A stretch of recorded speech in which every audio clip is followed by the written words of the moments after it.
The holidays are almost here, and we are offering all Shifting Perceptions listeners an exclusive 15% off all posters and prints on jalders.com. Just use code SHIFT2018 at checkout. Hey, this is Jay. And this is Chelsea. Welcome to the Shifting Perceptions podcast.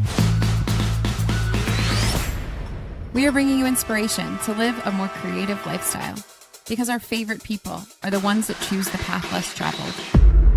Hello, everyone. Welcome to episode 11. This is Chelsea Alders. Today, we are here with Wall Street Journal bestselling author S.J. Scott. Not only has he created a phenomenal business model based on Kindle E-books, but Business Insider listed his book, Habit Stacking, as the #2 best business book of 2016, just behind Elon Musk's most recent book. His shift from being accidentally enlisted in the Air Force to writing over 70 books and making $100K a month as a best-selling author will have you glued to this interview. He lays out the steps and the methods to his success. Take notes. And side note, he was also our roommate and one of our closest friends. Enjoy this personal and fascinating interview with S.J. Scott. Let's jump in. Hey, dude. How you doing? Pretty good. How are you guys doing? We are good, man. So I had to start out with dude because you have several known aliases that you are known for. So as you have told the public before, your real name is Scott, which is how we know you, but you have several aliases. S.J. Scott, Steve Scott. Am I forgetting any? No, that pretty much sums it up. Yeah. So there's like two identities here that we're interviewing. So we are interviewing best-selling author S.J. Scott, aka Steve Scott. 2016, you were on the bestsellers list, right underneath Elon Musk, which is like what? And then we are also interviewing my former roommate and one of my closest friends and fraternity brothers that I've known for 23 years, Scott Patterson. So, hello, dude. Hi. And I would add to that I was there the night you guys decided to start dating. I know. He's actually one of the reasons we started dating, which is funny. That's a cool story. Yeah. So Scott and I were roommates. What was it? I think it was like 2001. Yeah, which means Scott and I were roommates for a little while, too. Does that sound right? Maybe it was after that. 2005. I lose track. 2005. Yeah, it was closer to 2005. Closer to, 4 years off. No big deal. So, not at all. And I love talking about that just because I feel like at that time, we would always pick on you because you were spending hours in your man cave doing we didn't know what. Yeah, so I think that's like where the whole like split in personality began as far as I can figure it out, unless it goes way back deeper, which is something you could talk to a therapist about. It kind of all began there because it was that strategizing, hit your time. Like you started really being good at time management. We would see you have these like dedicated hours. We'd be like, Scott, can we just go do this? Or hit the bar? Like, what are you doing? Yeah, like, and he would be like, no, this is the time that I sit at like, Starbucks. I can't get drunk until 10:47 p.m. Yeah, it was all very calculated. Yeah, actually, absolutely. I would sit in my cave and I guess that was like the seeds of my obsession with time management then, but it really was. If I wanted to have fun, I knew I had to put X amount of work just to almost like as giving myself permission to enjoy myself after that. So before we like get into the nitty gritty, I thought I want to paint a little picture here for people. Like, we're not just interviewing you because I've been one of your close friends for 23 years, and we're not just interviewing you because you wrote a couple books and we were roommates and have more dirt on each other than I can even fathom. Absolutely. How many books have you gotten to right now? Because I tried looking it up so I can sound smart, but I couldn't find the tally. How many books have you published at this point?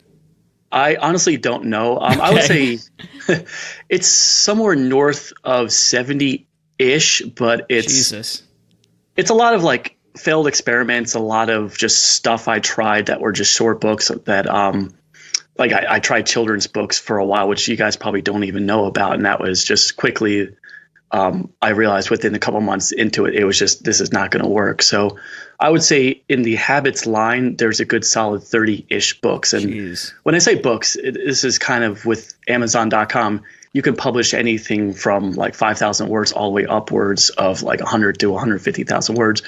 My books tend to be in the 20 to 35,000 word range. So we're not talking a massively long book, but I would say about 30 of those. So as Chelsea and I talked about before we started the recording, we genuinely want you on here because we really don't know a lot of like the middle stuff, because we only know you as Scott, our friend and bro and, you know, family guy that we love so much. And what happened between the magic time of around 2005 until now, as far as the birth of Steve Scott, aka, you know, SJ Scott, we are like kind of baffled by, because whenever we hang out, it usually doesn't have too much of that to talk about. Well, and just to put you into that place, what I really remember, because I remember actually working alongside you at Starbucks here and there, I would see you working. And at that point, it was so much hacking SEO stuff that I didn't know when you shifted into like writing books. So how did that happen? Actually, you guys know the background, but I'll give a bit of context. So around 2009, as you guys saw me go through, I went through a horrible breakup, just a horrible dating experience, not even a breakup. It was just a really toxic relationship. And unfortunately, I kind of slightly burned bridges with you guys, which I still regret to this day because of this just one horrible relationship. So to get my head straight, I went to Europe for 8 months. I just pretty much put everything into storage, went to Europe, just backpacked and bounced around for 8 months. And then when I got back, I started dating Chris and my wife now. But the one thing she helped me do is really kind of just ground me and get me to kind of pay attention to what's important in life and not just this kind of stupid going out and just doing whatever I wanted. That sounded horrible, but just going out and just doing the party lifestyle is the best way to describe it. Yeah. So like I had a bunch of blogs. I had like affiliate marketing stuff. Like actually, Chelsea, you said it best with hacking SEO, and that's really what I was doing. I knew how to leverage the SEO, kind of ranking pieces of content in Google and finding ways to monetize it. But what I started to notice in 2012 was something called Kindle publishing, and I had a couple of friends who tried it. And I had this random thought one day, I'm like, what if I just took some of the content on my website and throw it up on Amazon? And I did that, and it didn't really go anywhere. And it wasn't until the second attempt at that I started to use some of the tools that Amazon provides to help you like promote the book. And I just did almost as a lark, just let me try this for a couple of days and see what happens. And I actually forgot about that. And I came back and I noticed that this one book was making around $30 a day just from a couple of small little things I did. And I started doing the math, like I'm putting all this effort into writing content piece after content piece on my blog. What if I just took everything that I know about just like marketing in general, and what if I just like focus on one topic for each book and really just dive into that one topic and try to provide as great of a reading experience as possible? And I started that in, I would say September 2012, and I really just ran with it. I just started publishing book after book. And I started noticing almost that immediate like not gratification. Just I saw immediately like every time I published a new book that my sales would start to increase, and I went from making no money within a couple of months to actually making almost a full-time income. And that's kind of when I started to become addicted to the whole self-publishing process. What year was that, Scotty? 2012. So the fall 2012. So, I mean, it sounds easy from the outside perspective listening in. You're like, oh, you just figured it out and there you go. But like people are not seeing all the failed attempts and like going back in time to like 2005. So you and I were roommates. We got a beach house in Belmar, New Jersey, Jersey Shore. Nice. And we're having we were partying as hard or harder than we were working, but we were working damn hard, both of us. I was still doing caricatures and running an entertainment company and trying to get my painting career off the ground. And we both would like be very, very disciplined. I'd lock myself in the room and paint for hours, and you'd lock yourself in the room. And I don't know what you were doing, but you were doing like these crazy like AdWords schemes or AdSense, I should say. And at one point, like during our like kitchen meetups, you kind of like clued me in, and you kind of like taught me some of like the early methods you were doing. And I recently found like a notebook of all of our different like formulas for scamming Google. And I think unfortunately you didn't teach it to me until like the tail end of when it was working. So I got like a few months of like awesome extra income from your schemes, but that was like, I guess like the beginnings, right? But from the, even before that, you had stuff going on with like the jewelry importing. But can you talk about how you had so many other attempts before this 2012 moment happened? Sure, absolutely. I will say that when you're a single guy and you're just splitting rent, and that's really your only real life cost, it's actually pretty easy to make a little bit of money online and actually support your lifestyle. So I think at the time I only needed about $2,000-$3,000, not even that, to survive every month. So I should have raised your rent, is what you're saying. yeah, actually. So for the most part, it was just not, I wouldn't say failed attempt, because there's a couple things that took off for a while, but then stopped doing well. And I guess my mistake back then is I wasn't building a foundation. I was just trying to, I was just trying to leverage SEO. I was trying to take advantage of this opportunity or that opportunity, building small affiliate websites, or take advantage of this website called ezinearticles.com, where you could basically write a piece of content, have it rank well in SEO, and then direct people back to an affiliate marketing offer or get people on a list. But the main point was I wasn't really focusing on what you guys do really well, is build a brand, identify an audience, write to those people, and really just try to serve them before you're trying to put money in your pocket. And I would say that was my big failure from 2005 all the way up to 2010. And I think in 2010, I started a website called Steve Scott's Site. And that didn't really do well, but at least I was trying to write for an audience and try to provide value. And I shared a lot of my affiliate marketing experience on that blog. So that was kind of the seed that led into self-publishing. But yeah, for the most part, it really was just a lot of stuff that was like, all right, I'm making some money now, and then it just goes away a couple of months later. Let me start to figure out how to build that back up. So it was enjoyable. I learned a lot, but it was also very frustrating at the end of the day. Okay, so in that place where you suddenly shift into, I'm making this money, when did this decision happen where you were like, I'm not going to be Scott Patterson, which is also a very marketable name. There's a lot of famous Pattersons out there. But when did that? Yeah. When did Steve Scott happen? Like, what and why? I don't know. I had a couple weird experiences. I don't know if you remember, Jay, like someone came to the house once. Yeah, I remember that one. Oh my God. Yeah. So like, hey, I saw what you wrote online. You want to talk about it? I'm like, no, I don't want to talk about it. What are you doing? I thought you were referring about someone else. Yeah. Don't talk about it. We're not going to bring that one up. Yeah. But yeah, so that scared the crap out of me. And also in the back of my mind, I'm always like, this is just me being the dark New Jersey person. So like, picture this, like you talk about online, your real name, where you're from, your kids' names. And then one day someone doesn't like something that you did, and then they go to their school and said, oh no, Daddy, Scott Patterson. Daddy said to come pick you up, just hop in my white van. And then like so your kid's creepy. Gone. Like, you are so warped. Dude. Yeah, you are. You're warped, except that Jay thinks the same way. And I will have you know, like, I feel like the two of you brewing together were just like, there's so much evil out there. Like whenever she doesn't lock her door, like she'll leave her purse in the front seat. He tells me all the what ifs. Yeah, it's terrible. Well, that's because we lived in North Jersey for like 10 years, and you like get very like defensive, and you watch out for everyone. Yeah, my car was broken in 3 times when I lived in Newark, and I just got to the point I left the window smashed, and I put on the dashboard, there's nothing worth stealing. And I just that was my resolution. So you learn to not be a victim. And so I guess I regret it now. I really do. I wish, because I had a couple books that actually hit the Wall Street Journal. It would have been kind of awesome to have it in my real name. Yeah. But I'm kind of leaning into the fact that I use a pen name. I'm a little more open now, and I also my mailing address is not my home address. So I'm trying not to be so paranoid, because I do feel that 99.9% of the world is good. It's just that 1% that I'm just terrified of them coming after me, or more importantly, my family. You're also not writing books that are like crazy. They're not not talking about Muslims, right? They're not like about conspiracy theories or something. Like you're not. It is a brand that I think can be identified through you. But I think the pen name thing is pretty cool too, like to be able to separate, which is ironic because, with Jay, like when we're talking about his business, we say like,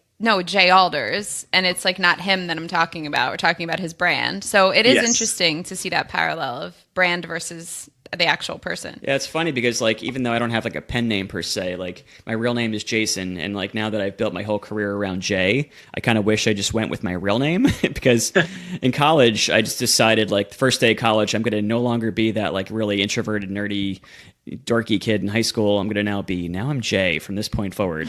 Or Casper. Yeah. So and it's just funny how just little throwback there, but it is funny how you reinvent yourself through a name because it seems the most simple option, when in actuality all you have to do is actually just adjust yourself, really. Wow, that's pretty deep. All right, so getting deep and going way back here, so correct me if I'm wrong, but it was the Air Force ROTC that you were in? Yeah. I told you that story. Like I was kind of bounced out of ROTC and enlisted against my will. That story. I was in ROTC. A quick story about that. Like I remember that was a funny story. Like something happened. I don't remember all of what happened, but then all of a sudden you're like, boom, now you're enlisted because you screwed up.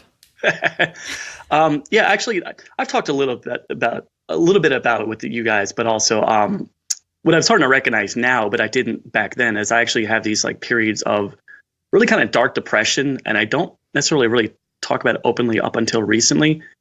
I would just basically that one semester I just didn't go to class at all, any class. I would manage to go to track practice because that was important to me at the time. But besides that, I just decided to not go to class for an entire semester. So here's a funny thing: when you go to class, you tend to, or when you don't go to class, you tend to fail those classes. So weird. Who knew? So what happened is I signed a contract with the Air Force ROTC, and they basically say at any point if you screw up in class, we reserve the right to enlist you. What? I didn't really think that part through up until a point where I failed all my classes. I come in and like, yeah, you're kind of suspended, and we might enlist you. I'm like, what? And then it actually really did happen. And in my head at the time, I was like, you know what? I'm not taking any scholarship money, so why would I be enlisted? That's not going to happen. But it did happen. And I guess at the time, right when I was they let me graduate college, and then I basically had to go in and serve 2 years in the military. But I think at that point, that was the moment I really realized I needed to start owning up to my own mistakes. And I felt I probably could have even gotten out of it just by talking about some of the stuff I was going through. And they were like, hey, we don't want some sort of head case in the military. But so I just like, you know what, let me just, man up, go serve my time in the military, and actually turn out to be really like the best thing that could ever happen to me, because it really taught me what I want in my life and what I don't want. And the one thing I recognized what I don't want is anyone telling me what to do, having a complete lack of freedom. So basically, when you're military, they'll tell you where to go, basically what your job is, where like pretty much everything, they own you. They physically own your body. So my thought was like, I never want to be in a position again where someone else has control over my life. And that's probably one of the things that led to me just really wanting an internet-based business or something where I'm not having to go to a 9-to-5 job. Well, I love that. And I actually think that probably contributes to, we want to talk a little bit about your time management, because I think that's a big part of your personality. You see it through your running, because you love running, and that is something that you've always literally scheduled time for no matter what. And then we see it in the way that you learn, in the way that you are doing your business, and then in family time, like everything is very scheduled for you. So talk about when that started. Was this post-military, or have you always had that side of your personality? I think, no, I definitely, absolutely not in college at all. Excuse me, fighting a little bit of a cold. Yeah, you were definitely not like a disciplined guy in college. I can attest for that. Yeah, I was definitely like the exact opposite. I think it really was with the internet-based business stuff that probably really, it started to pick up a little bit when I came back home, and I lived in Charleston, South Carolina for a while. When I came back home and actually started to kind of hang out with Jay, and I realized that on some level I needed to, if I really want to make this internet idea a thing, and that back then it was just an idea, I had to sit down and do the work. And I don't know if it was anything specific. I just started recognizing that I need to get up every single day and put in at least a couple hours on my business. And then just over time it evolved by actuals, instead of just a general like, all right, I need to do a few things today. It's turned into, all right, here's my project list. Here are the 5 things I need to focus on today. And like, I'm not like super into time management, but I just kind of started reading a bunch of books on the subject and adding little pieces along the way. Yeah, I was just going to say, like, I think you and I share the quality where we both, by our nature, like despise rules, we despise authority, and yet we find it somehow weirdly pleasurable to create our own rules and our own authority that overshadows anything anyone else could do to us. Like, I feel like you and I both like have such strictness and discipline within our work and our lives that like, I don't think the military can even compare to what we do to ourselves as entrepreneurs. Yeah, actually, there's a great quote, or actually a book title by Jocko Willink. It's Discipline equals freedom. So true, isn't it? Yeah, absolutely. And I apply it to my life where I only work 3 to 4 hours a day. but those 3 to 4 hours, I'm fully on. I have a timer actually in the background for every single thing I do. Like this conversation is in the conversation bucket, and I'm actually tracking my time on a monthly basis. So I know exactly how much time I put into each bucket of my life. And if some sort of bucket, if one of the buckets is misaligned, like if I'm not spending enough time in writing and management, then I know that I'm doing something wrong that month. So I have to kind of readjust my schedule. So it really is a matter of sitting down, recognizing what's important to you, scheduling time for that, and just tuning out everything else. So with that said, I want to talk about your topics of your books, because I feel like that has really shifted through your career. We don't have to go in deep detail on how you started, but I want to talk about how you ended up where you are now and what is the next chapter. Like, how are you finding your topics? I would say it's a mixed bag. So for a lot of the topics, it's just stuff that I'm personally interested in. So for instance, about morning routines, and I started getting really good at just building a powerful morning routine, or time management techniques. As you can tell, I'm really super into that. But lately, it's I do a lot of just research on Amazon, see kind of what's selling, and try to find that that matching point of what's selling versus what I feel like I can add value to. So if you could picture like a Venn diagram, there's like on one hand are just like my personal interests, on the other hand, what's selling, and it's like that middle ground of the two of them. But also what's worked lately is I've actually partnered with a woman named Barry Davenport, who's really into mindfulness, happiness, all sorts of positive psychology stuff. And her and I have a really good working relationship where we write a lot of books together. And she does, I would say, the lion's share of the writing, about 70 to 75%. And I just know how to market books pretty well. So we just happen to write a lot of books that end up selling pretty well. So not only is it trying to find what sells, but it's also finding like the right partnerships. I was just going to ask, so are those partnerships common in this Amazon Kindle world, like finding people that can partner to get the most money, the most bang for your buck? Not necessarily. I don't know of too many people who partner on a number of books besides a couple of fiction writers. But as far as nonfiction, it doesn't happen very often. It's just the two of us just seem to have a really good just understanding of how we work. So yeah, for the most part, it's one of those things where it's by ourselves we wouldn't do as well as a team together. Got it. Well, so with these topics, have you ever taken a topic that you were like, oh, this is for sure on trend, so I'm going to go ahead and write about it, but then you realized since you weren't passionate about it, it didn't do as well? Like, does that happen? Or you just know you can market the shit out of it and it's going to work no matter what? Yeah, I would say a lot of times it's it's a bunch of stuff that sometimes just ends up in my computer that I just never published. As an example, I had this idea about rules for life, and I actually spent 36,000 words on it, and I spent easily 100 hours working on it.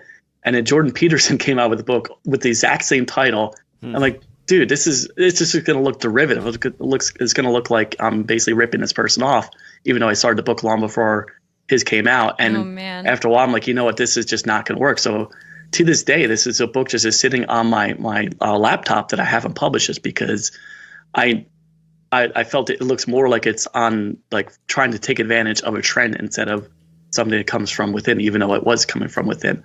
I rambled a bit there. So Chelsea, if I didn't quite hit the answer to that question, let me know. No, it's a value. I like that answer. So you don't have to go into super details about this, but you've been overly transparent on podcasts and interviews and on the web about some of the insane amounts of money you've made from your books. Can you just maybe throw out some numbers so people can do a double take and be like, Jigga, what?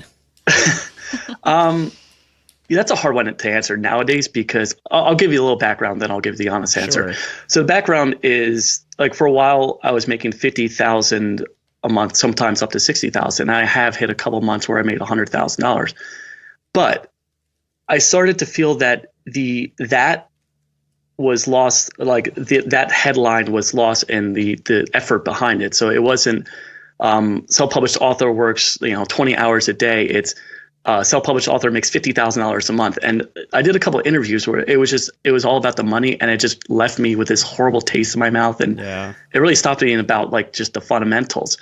So right now, I would say, I'm trying to think, it's around $30,000 to $40,000 a month from self-publishing. but that's split with Barry, so it's a little bit less than what I would normally take home. But I also have a whole other business with a blog that I've built up that's almost reaching that number. So I now have a couple of businesses that are on their own doing pretty well, but in aggregate, they work to a pretty sizable income. So needless to say, you clearly don't really have to work anymore. So what I really would love to know, as your friend and also an interview person right now, I'd love to know like what sort of projects you may have a passion for working on that money doesn't even matter, just something that you might want to see added to your legacy of being an author or another type of a project. Like what kind of things are like burning a fire under you that money and business may or may not have anything to do with it? You just bought yourself like the freedom to explore these other things. What might those be? To be honest, actually, it's kind of what I'm doing now. Some of the books I'm developing, I feel pretty passionate about.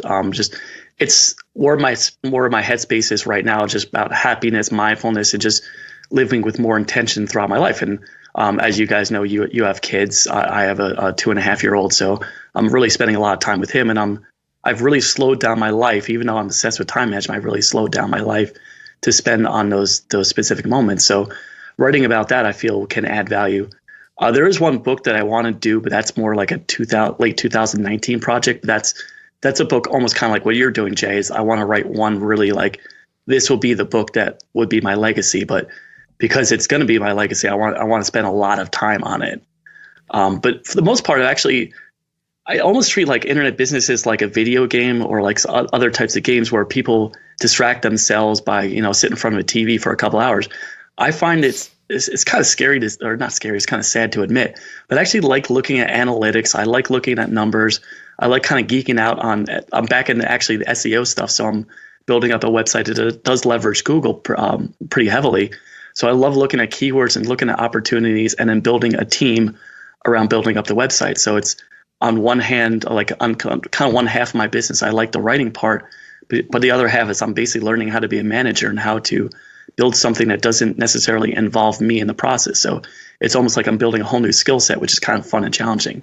So that's what I was going to ask next is what does the team look like for you? Like this is, for us, it looks like an overwhelming amount of work for one person. And I know it's not just writing, it's all the back end stuff that takes all this time. So how many people are working for you now? What do you see in the future as far as a team? Talk about that a little bit.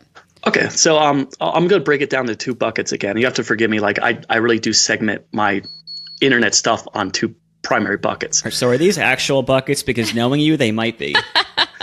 Yes, I have one bucket that says no. It's just a mental bucket, I suppose.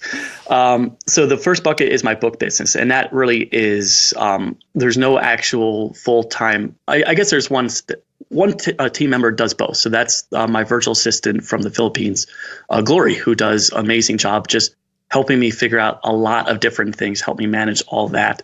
And she's kind of a catch-all of just setting reminders for me, just getting rid of the stuff that's like the day-to-day that I just I just don't have time for. So she handles both the book business and the blog business.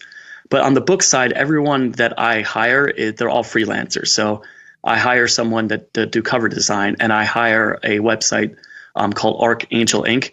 to handle pretty much everything else. So it's editing, formatting, proofreading, formatting for Kindle, formatting for print, turning my book into an audiobook, even though I'm not really doing as much of that as possible, or that much of that lately.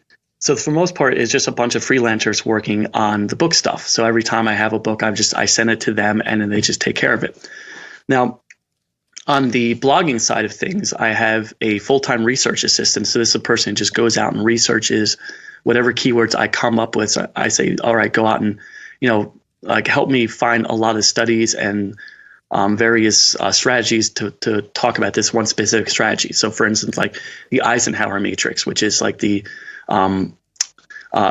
like the 4 quadrants. Is this urgent and important, or is this important but not urgent? That sort of stuff. So as an example, like I had her go out and just research a bunch of information about that topic, and then I pass it off to one of my full-time writers who is based in the United States. So it's basically research person to writer, and the writer's on a part-time basis. Just whenever I have work, I send it to her, but the research is a full-time employee. And then I have a editor who takes all these articles. And again, that's the freelancer. And I'm actually in the process of hiring yet another freelancer for a brand new website that I just purchased. So it's to answer your question, Chelsea, it's slowly kind of adding pieces, but also adding pieces where I'm not overwhelmed and I'm not having to get on phone calls 2 hours a day, which I know I hate. It's just basically if someone could work over the internet, work on the Slack tool, that this is like a kind of a text chat tool that I use for all my team members. If they can work in that context, then I'm happy to work with them. Well, the Slack tool thing I need to look into. I find that that's one of the biggest things for Jay and I is as we hire new people, that becomes its own full-time job. So I'm interested in hearing how many hours a week do you think you're spending just in management? Okay, I will tell you exactly. Okay. Pull out the bucket. I'm pulling out my phone. So I did 12% of my time this month was in management, and that worked out to be 11 hours and 49 minutes. What app are you using for that? My nerd side wants to know. There's this app called A Time Logger, and I think it's just at atimelogger.com. Okay. And then so what you do there is just you create different categories for your life, and then just every time you start that one task, you just start the timer. So this is kind of a modified version of the Pomodoro technique, which is the 25 minutes on, 5 minutes off, 25 minutes on, 5 minutes off. And I use that a lot for writing, but I felt it could be used for every other aspect of my life. So I basically created like 12 different categories, and just each time I'm doing a task related to that category, I just start the timer. As far Chelsea, I felt there was something you said about Slack or I know.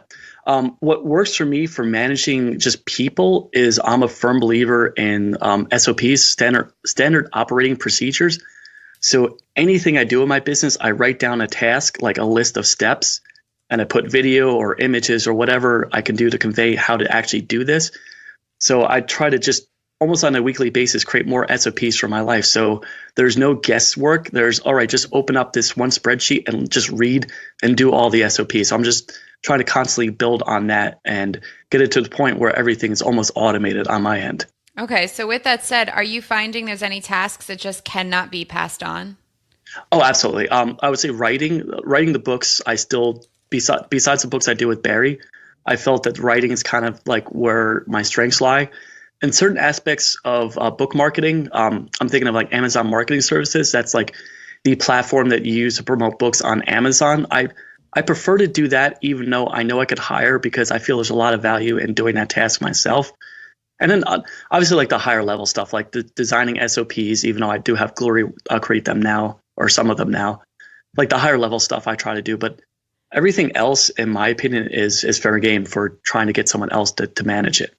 So are there any tasks you're doing right now that you're like, I hate doing this so much, I'm ready to pass it off? For me, it's two things. It's social media, even though I really don't spend almost any time on social media professionally anymore, and email. It's the constant, never ending, like there's no closing those loops. There's always a new message. There's always a new like kind of pinging me for my time. And I always I find it annoying because I can't put it into a bucket. I know that I sound like Rain Man when I say it, but there's no way of controlling this stuff. So that's why it aggravates me. So I have a question, and it's more of an abstract observation / question. So as you very well know, like about 2.5, 3 years ago, I gave you a call and said, hey, I'm thinking about writing a book. And a reason at the time was that I was just getting out of one of my businesses flopped. I was super in debt, and I knew you were making some bank, and I said, hey, can you help me out? And so we talked about the idea of writing a book, and it started out that way. And as I began writing, I realized that there was more to be said than just cranking out a book. I wanted to know if you can talk about passion and purpose through work and through projects versus like working towards the profit, because I know you have your own passions. You're passionate about literature and book. You're always reading, and you have a lot of other things that are strongly of interest to you. How do you kind of separate those things out where, like me, for instance, I love art. I think it's my purpose. It's what I love to do, but it's not necessarily the most logical way to make a living. Same with the book experience. Can you talk about that? Sure, absolutely. To be honest, I don't actually. I'm always excited about the topic, but I really do break everything down into small little steps to the point where it's see, I'm finding it hard to answer this question, to be honest. I am always excited about what I do, but then I turn it into small little tasks that I work on every single day. So it does get to a point where sometimes it becomes a grind, but I almost learn to enjoy the grind. Yeah. You find like pleasure in each individual task versus versus the big picture.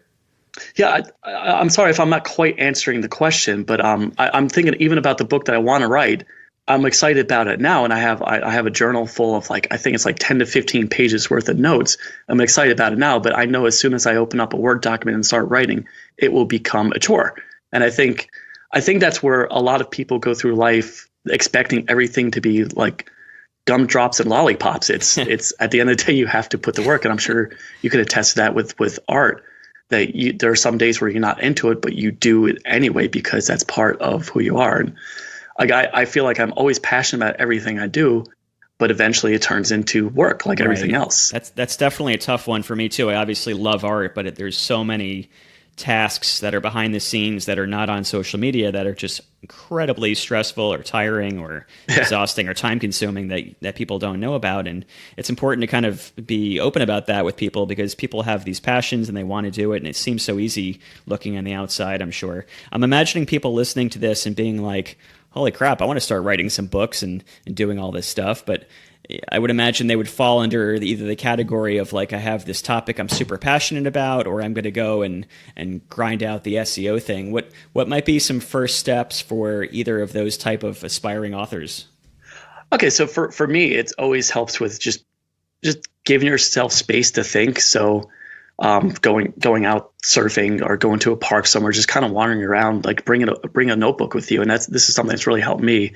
Is I always have a journal with me at all times, or I have my phone where I can just quickly write down an idea. But just think about what you like in the world, what you enjoy. Try to what do people ask you questions about, and try to find some sort of common theme. And what you're ultimately doing is you're trying to find a niche. Kind of the best example I've heard of this is a concept called talent stacking. I forget the author, the guy who does the cartoons, Dilbert, I think. Yeah, Scott Adams, right? Yeah, Scott Adams. So he talks about a concept called talent stacking. So it's just picture what are some things that are tossed around your head that kind of you can merge together. So as an example, even though I've never really written about it, I'm an entrepreneur. I'm really into running and exercise. So maybe I could start a website about workouts for entrepreneurs. It's stuff like that. You want to find kind of that niche idea that they're two really broad ideas, but when you put them together, there's not too many people who are out there talking about that. So in my opinion, that's what the best way that you could approach publishing content on Amazon or even publishing content on a blog is you find where your interests lie and try to find those single ideas that people ask you about. So as an example, I'm just saying potentially. I've actually purposely never chosen to write about running because I just want to keep this enjoyable for me. I don't want to think about turning into a business. But as an example, as a book idea, how to find time to train for a marathon if you work 24 hours a day, something like that, where you're trying to find that one topic idea that really would resonate with a large group of your audience. So, and just from there, you just write one book after another book about these small little topics that people are interested in. Okay, so I have a two-part question with that. One, you said you're not really on social media, and I feel like a lot of brands these days or new businesses or internet-based people think that that's the number one place to start, but you don't have that belief. Yeah, you're kind of like a ninja. In that way.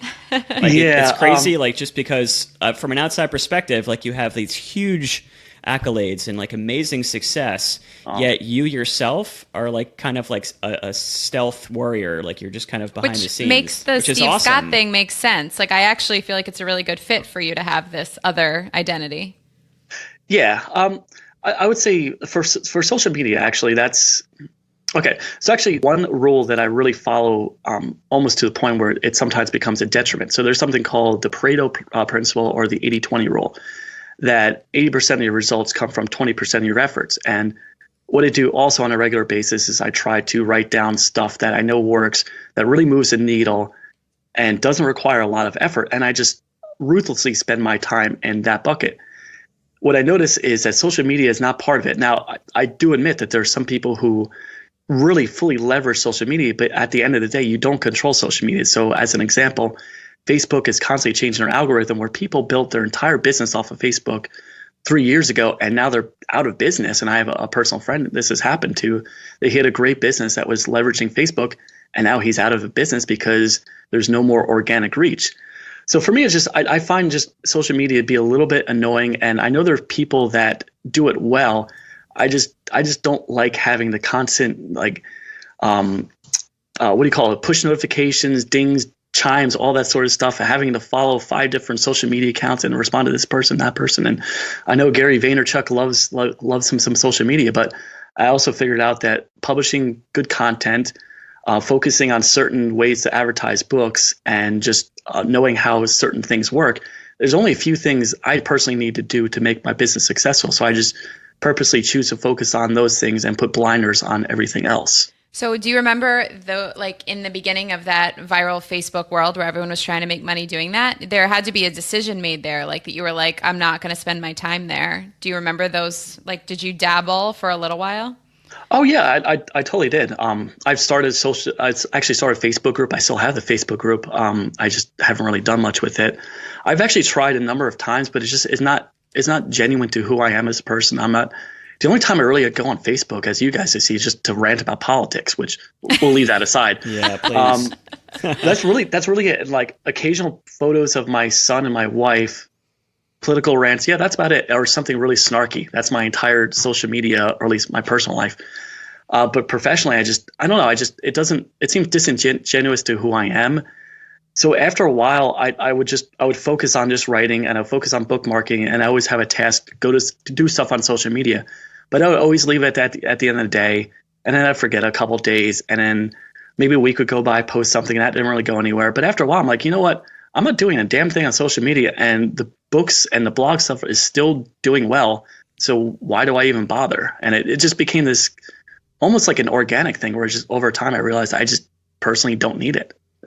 I have a question. So in college, going back there. Oh boy. So now this is this could go anywhere now, Scotty. Yeah, it could go. No, it's actually a serious question. Okay, Thank you. So we have a mutual friend / fraternity brother whose actual name is Steve, and if we had to like put a bet pool together of who out of everyone we knew would be like crushing it, I would, in this entrepreneurial making bank type world, you and Steve probably wouldn't be on the top 10 list. Would you admit that? Oh, totally. So what I guess I want to know is like people like you or Steve or other people that we know in these types of worlds that have made it, quote unquote, and from your perspective, what have you done so differently, or what did you know that other people haven't been doing? Like where did like the fork in the road come and you're like, well, everyone else is going that way, I'm going this way. What are you doing so differently that everyone else is missing out on? I'm not sure how to answer that. I can kind of speak obviously about myself. I'm not too sure what Steve went through because he just kind of disappeared after freshman year. Yeah. I think with him it was just first off, he's an amazing connector. He knows how to talk to people. He's just a good natural salesman. Totally, yeah. I don't even know naturally, he's just a good salesman. And I know he worked really hard when he worked at Nordstrom's, and he built himself up, just rising on the ranks and just kind of parlaying his sales stuff into all the other ventures that he has now. So maybe I'll try to make it more specific. So like after college, you like pretty much like got yourself enlisted in the Air Force. You got married early, you got divorced, you moved down south, like all these crazy things happened, and then something just like clicked. And I'm just kind of wondering, like, was there like I know that you're a big early 4-hour work week guy. I think I still have your copy. Sorry. And so was that one of the books maybe that shifted? And if so, like what mental mindset shifts did you have where you're like, from this point forward, I now think of this in this way?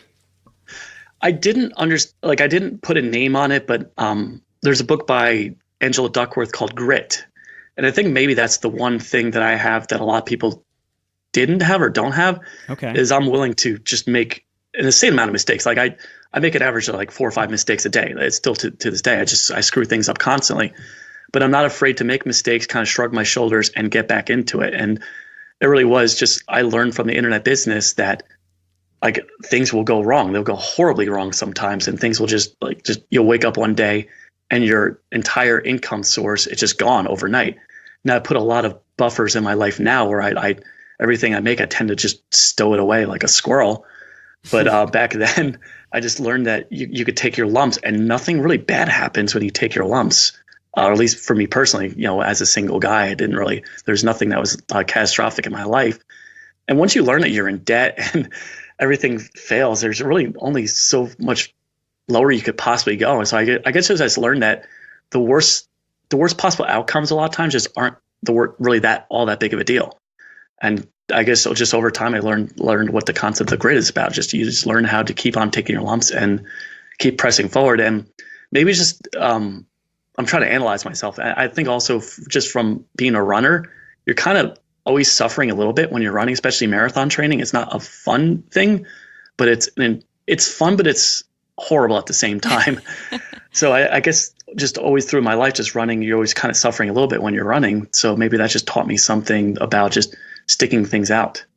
Yeah, that's awesome. I feel like the running thing comes up a lot in our conversations because people who have those personalities, I actually always talk to women who are, if they're runners and they're going to go through labor, there's just a different personality involved because the suffering is something they're already used to, which is really interesting. Well, actually, I learned a valuable lesson. Never equate marathon running with giving birth because wives don't appreciate that. I suffered before. It's like, no, you don't. Yeah, I guess Good when advice. It's the husband that's the marathon runner, there's no comparison. But if you're the marathon runner, it's different. Yeah. But I wanted to, we're getting to the end, but the one thing I want to touch upon before we finish is I know one thing really important to you that you've been getting more and more into is sort of this living a minimalist lifestyle and being a little bit more frivolous with this money. And I want to hear where that started. And then I know you've talked about going into debt, and that's a scary thing. Did that contribute to it? Is it fear, or is it just you feel more clear when you're living a minimalist life? Yeah, I want to say I'm on paper a minimalist, but we seem to get a lot of stuff. I think it's just a kid. It just attracts a lot of stuff. I love my wife, but she loves Kristen loves flea markets, so. Yeah. Oh, God, she loves flea markets. That said, I think we've only spent maybe $500 on clothes for the entire life of Eugene so far, my son. So she does find her some great deals, but after a while, it's just like, dude, how much more stuff could we possibly need? So the actual kind of the background of that is, I would say, yeah, part of it was going into debt. And I was like, why am I in debt? It's not even like I buy anything all that important. But maybe it just was running around Europe for 8 months, living out of a backpack. You kind of learn how much you actually need in life. And I find the more stuff I get rid of, the more I enjoy life. So I think that's part of it. It's just the more you strip away, the happier I feel. Overall, I find just getting rid of stuff just makes me happier. I keep on waffling in my head because there's a point of, forget it. That's okay.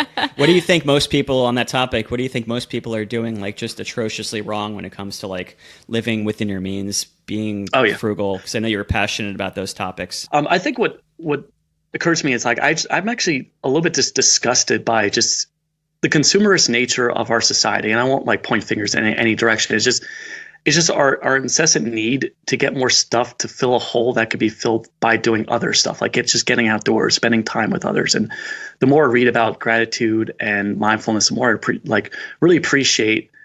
I know it's a woo-woo topic, but I really love it. It's the idea that just you strip away stuff from your life, you tend to gravitate towards what makes you happy.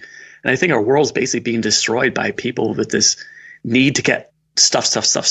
And it's just, there's oceans full of plastic, and there's just all these horrible things because we can't control our basic need to put more things in our house. Yeah, well, I think that's actually something that we've always paralleled with our three personalities, is that there's a priority towards experiences, travel, and life over top of the bigger house, the more stuff, all those things that we could purchase. Yeah.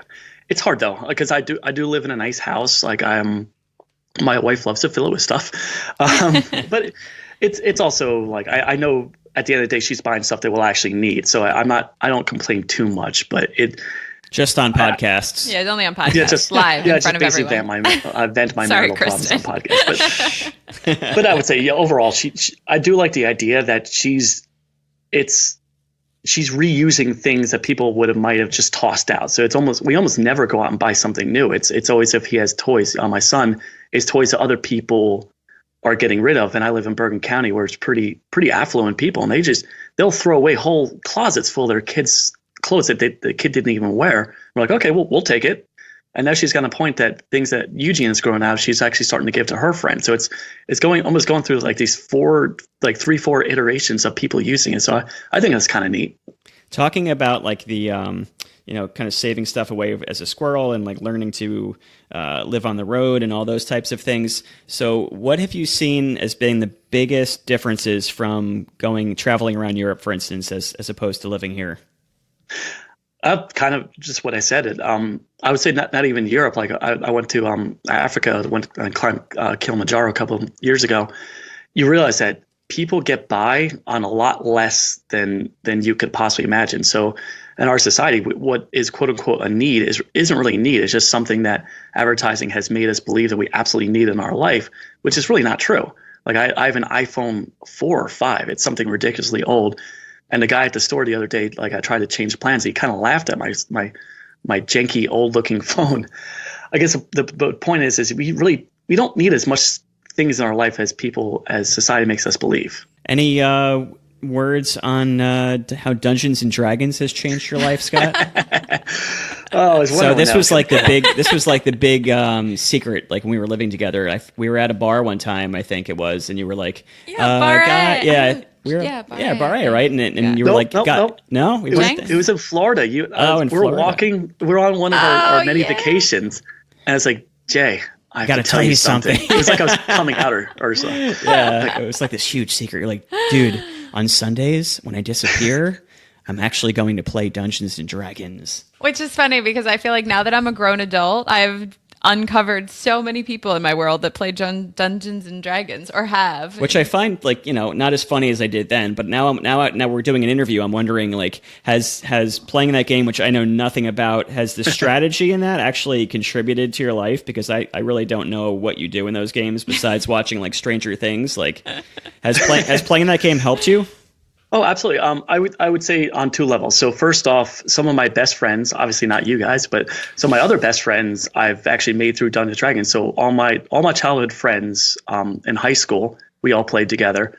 A kind of weird postscript to that is we were recently looking, a couple of years ago, we were recently looking for another player, and a couple of people kind of sent us online like, hey, I'd like to play. And one of them turned out to be my high school friend. So we're now playing with him. He's like, I get to hang out with someone I used to hang out with when we were kids. So I would say the first off is like really the best friends I've made. Like when I was in Biloxi, Mississippi in the military, I joined a group then, and now I still meet with those same guys every year. So we spend like a week, we rent a house, different parts of the country, and we just geek out for like a week. It's like the greatest thing ever for me. So yeah, I find just from a social aspect, it's like some of the best people I've ever met has been through the game. And also just an ability to think creatively. I think that really definitely helps with my business, because you're basically sitting down. Not only do you have to like create this whole fictitious persona, you have to actually act like that person. So if you're like a boisterous dwarf, okay, this is going to sound super nerdy, but like if you're a heavy drinking boisterous dwarf, then you would play that role. Or if you're like a pompous wizard, then you would play that role. So it's almost like you're acting in the way on the fly, reacting to whatever scenarios the dungeon master outlines. So I think that's helped with my business, because it teaches you almost to be unafraid to think differently. Okay. All right. So you want to do the nerd laugh? No, well, now I'm just kind of interested in, it's funny to have like all these friends. I think that was the funniest part of that discovery, is all the secret friends. We were like, who are these secret nerds that we don't know Why do we not know about these people? It was just so funny. First, there's like secret people with dungeons, then there's like aliases, then there's like Scott's an author. Like, what is going on, man? What happened to my drinking partner? This is the reason he was terrified to introduce us to his wife. This is the problem. I think we're all amalgamation of just different things, and that's what makes each of us unique. We have all these very like interests, and like we're all kind of special that way. Oh my God, before I ask my last question, I have to include that. When we all were living under the same roof, Scott had a word of the day. Do you remember this? Oh my God, yes. Bucolic. Bucolic, yes. And morose. Those are the two I remember. Well, you just said amalgamation. I'm like, I just wrote Google amalgamation. I remember having to I look up his purposely did words. that because I know you guys would get the reference. That I've actually done a pretty good job of stopping that because it is kind of like, it's a bit douchey to use fancy words. A bit. I enjoy it now. For your sake, I did that. Oh, thank you. I appreciate it. Okay, so the last question, which I actually think I've been to this house once before, but I want to ask, if we had to drop you back in your childhood home, what's the first thing you think of? Your kitchen. Childhood kitchen. Sorry. Childhood kitchen. Yeah. Not spending a lot of time there. No? Okay, no, this is actually a good story. So not spending a lot of time there, and my mom would always be, really stressed out about having to cook dinner and prepare for big holiday meals. What's kind of nice now is I've taken over that role with my family. So for turkey. So now you're stressed out in the kitchen? Oh, absolutely. I've turned into my mom. It's like those auto insurance commercials or whatever for parents. But I cook a fancy dinner for Thanksgiving. We won't talk about what that dinner is because I know you guys are vegans. But like every major meal now, I would say 2-3 times a week, I'm the one who's cooking. And it's kind of a nice thing I share with my mom where she teaches me recipes and I'm actually learning a lot of cooking. And I'm finding almost a Zen-like enjoyment of being someone who creates the food for the family. So not necessarily a childhood thing, but I kind of can relate it to that with the being in the kitchen. Awesome. So, Scotty, where can people find you, your books, your brand, anything you want to promote in that regard?